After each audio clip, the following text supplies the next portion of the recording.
Hello everyone, this is 3-star Masters player, IceGirl, coming at you with a brand new deck that I designed for people who are tired of the same old thing from Hunter.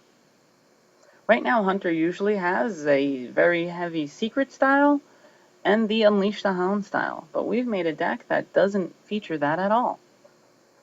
So in our deck, we run the Timberwolf to buff, Explosive Trap, Misdirection, and Snake Trap, and the Eaglehorn Bow as great early game removal as well as mid-game control. We have a Starving Buzzard who synergizes quite well with our Snake Trap and the two Savannah Highmanes that are also in this deck.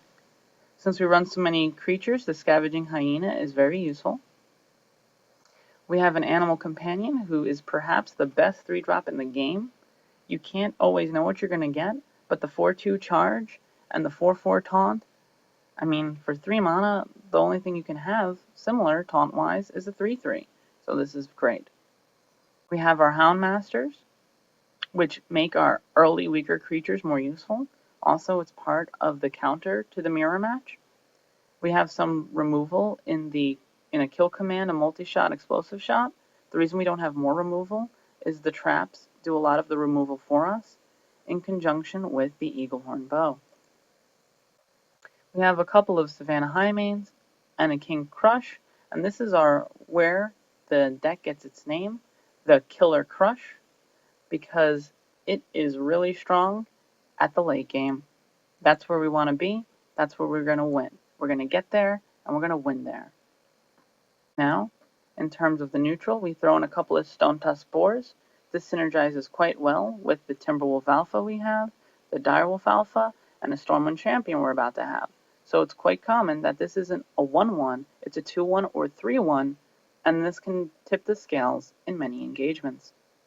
We have the Direwolf Alpha. It's a beast, it buffs, it's very good, it's a threat. It's almost like it has taunt, even though it doesn't. Then we get to some of our big beefy endgame. We have a Stampeding Kodo, which is situationally good on turn 5, and a Stranglethorn Tiger, who's always good because of the stealth aspect. He's hard to deal with. And then we finish the deck with the Stormwind Champion because we have lots of little guys. It makes them much stronger. Stormwind Champion synergizes quite well with the Snake Trap, Stone Tusk Boar, and many of these other plays that could have been in danger but not as endangered with it. So let's take the deck through its paces for a second so you can see how it works. Now the bad matchups are Mage with their board control, because things like Flame Strike and Blizzard are really hard counters to this deck. Also, Clerics with Mind Control, they grab your Stormwind Champion or your King Krush, and it's a sad day for you. So generally you have to make sure when you're playing those kinds of classes that you're playing around it with it in mind. But people who swarm little minions like Warlock is definitely favored. Warlock, Paladin, Rogues. Okay, so we're going up against our hardest matchup, which is a Mage. And we're going to see how this pans out here.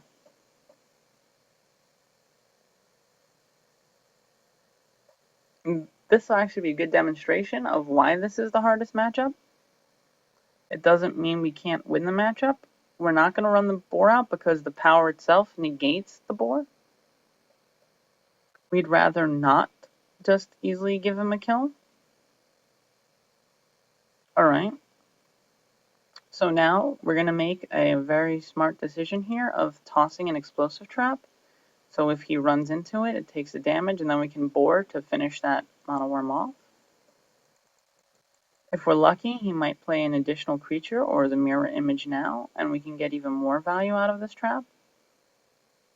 And we were not lucky. This person knew that was coming, and many players do.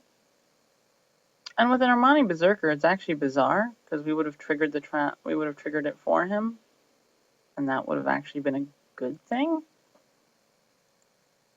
So now we're going to Stone Tusk Boar and remove the Mono Worm. And we're going to ping for 2. His next turn is probably pinging this and doing 5 damage to us. His aggressive opening is going to definitely put him in a position of great strength.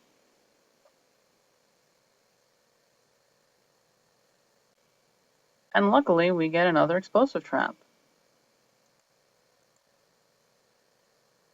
And this is the benefit of the traps of this deck. So as you can see, we're actually taking a life lead. And although they have a slight card lead, it's not that great. It's not an overwhelming advantage. They've been playing very well, but we have some answers, and that's what makes this deck good. This is the hardest matchup for the deck, and even in the hardest matchup, we're not done yet. Now we're going to get a little creative here by throwing out the misdirection first, because depending on what he plays, that's going to help us a lot, and an animal companion, depending on what we have. Ah, excellent. So we'll kill this. No, we won't kill him because of the pinging potential, so we'll just do 4 damage directly to him. And if we do get another turn, we will Houndmaster him and ping. Alright, so let's see where the misdirection takes him. Excellent! Beautiful, can't be any better than that, right? And this is why this deck works. So even versus a mage here, he's not a board control mage. He is definitely aggressive with his creatures, and that's actually proving to be to his detriment. If he had played a more traditional mage, he'd be farther ahead. So now this turn we're going to play the Snake Trap and another Animal Companion. We're looking for the... Oh, we got another charge. And we're just going to keep taking him down. With mages, there's always the threat of Pyroblast, so you can't let your life get below 15. And the best way to make sure that your life doesn't get below 15 is to keep the attacks going. So right now, this mage is wondering, like, what should I do? Should I attack? Should I take out the 4-2 charge? Should I go for the face? It might be misdirection again. And this is what's really powerful about secrets. You force your opponents to make less than optimal decisions. And now with the Snake Trap, he's going to die. We're going to have some nice board presence here. And then we can give one of these guys taunts. So unless he has a board clear right now, we're just going to keep the assault going. And he's coining out. Does he have an Arcane Blast? If he doesn't... Oh, and a Cone of Cold.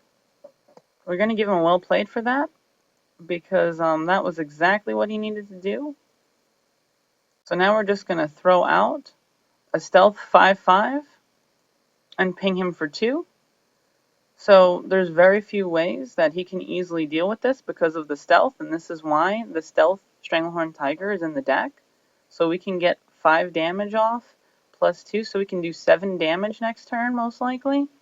And the Houndmaster, if we pump this up, make it 9 damage. So we have 9 damage next turn, which only leaves us 3 more damage to go to win. And that's what we're going to do. We're going to throw the taunt on him. We're going to bring out the Scavenging Hyena. We're going to ping for 2. Swing for 7. And with the taunt on this guy, it's going to be a really hard day for him to do 18 damage before we can do 3 back. So odds are in our favor that we have won this. And this is why this deck is so good. Because even when you're in a tough matchup, you can still pull it out. And this is where that boar comes in. Remember I mentioned we had a boar with charge?